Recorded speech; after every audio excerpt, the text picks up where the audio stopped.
We've talked about how being digitally literate means more than just reading and writing. It's about understanding the media all around us. This includes social media.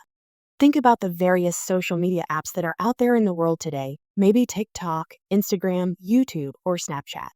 Every post, picture, or video tells a story about someone's life. But here's the thing, it's not always the whole story. Social media connects to our mayonnaise metaphor because it's made by mixing different ingredients. First, we look at if there are facts present. What's true or not true? Then, we look at the feelings behind the post. How people want us to see them or how we want people to see us. Finally, look at the purpose. Why are these people posting this? Why do we share a post? Remember that there is a purpose or motive behind every post, and you always want to question and fact-check everything that comes across your feed, especially now with AI in the picture.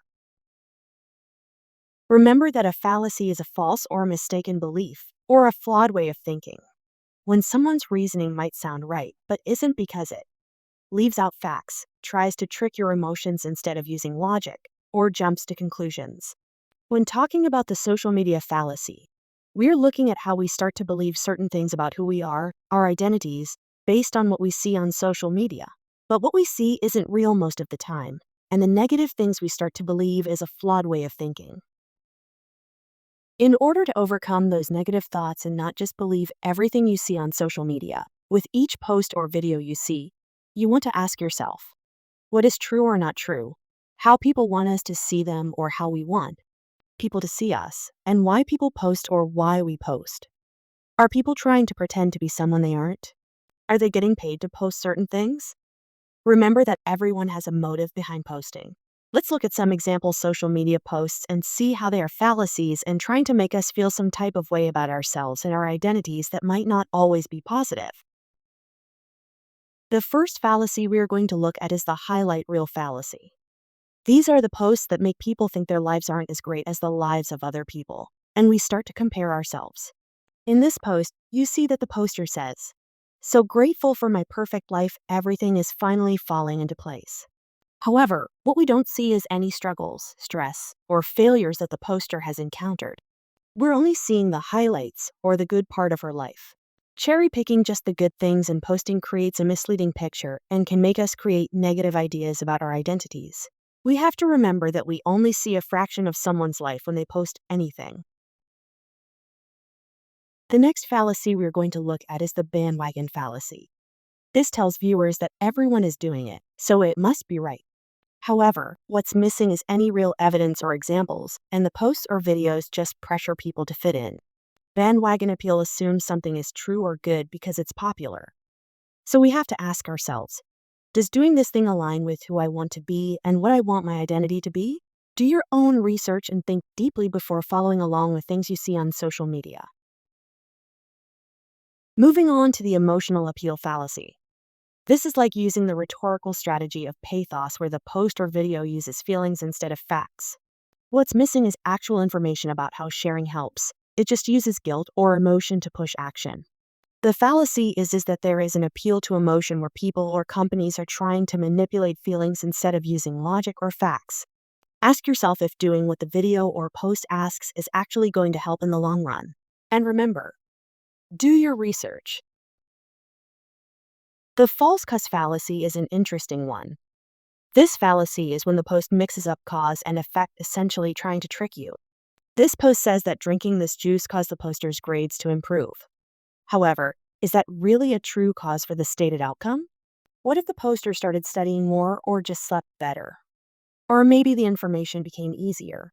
There are several things that could cause grades to improve, and assuming that one thing causes another without proof allows us to make decisions that aren't necessarily right for us. Now, the overgeneralization fallacy tries to convince us that one story equals every story. What does that mean?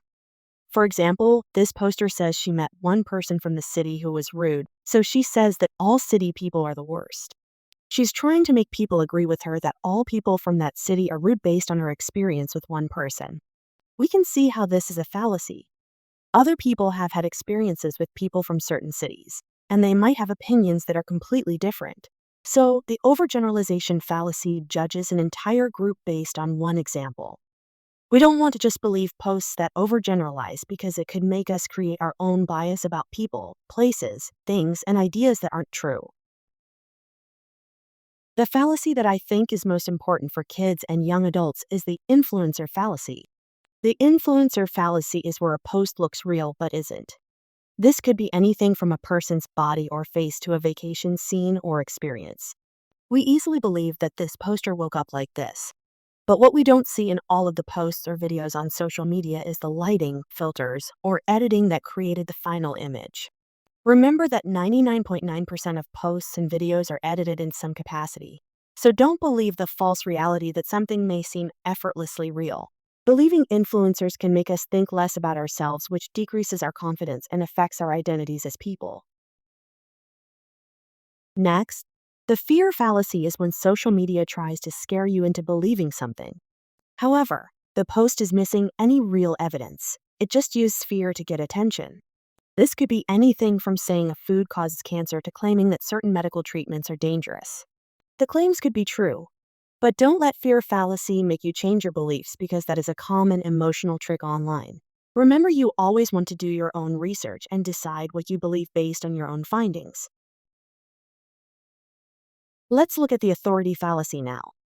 This fallacy is similar to the influencer fallacy, but it's using a famous person to tell us to do something and hoping that because the person is famous, we'll listen to them.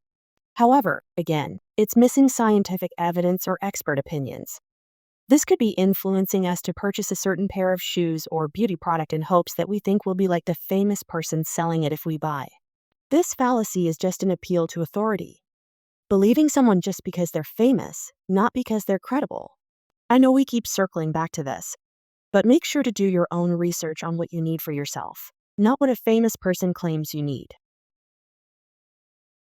So, now that we've gone through a variety of fallacies that we might see on social media, we have to ask ourselves, what seems to be missing from each of these social media posts?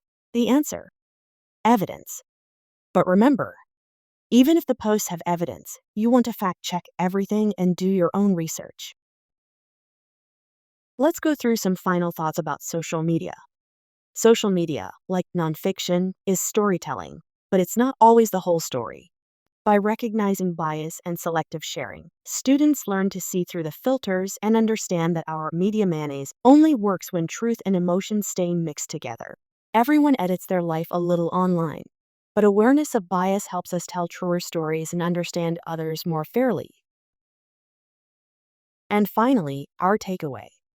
Social media only shows part of the story. It's often a highlight reel, not real life. What we see online is a mix of truth, emotion, and bias.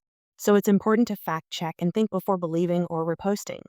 Don't compare yourself to edited or exaggerated posts. Instead, focus on creating a balanced, honest identity that reflects who you really are. This is one big step we can take in making sure we are digitally literate.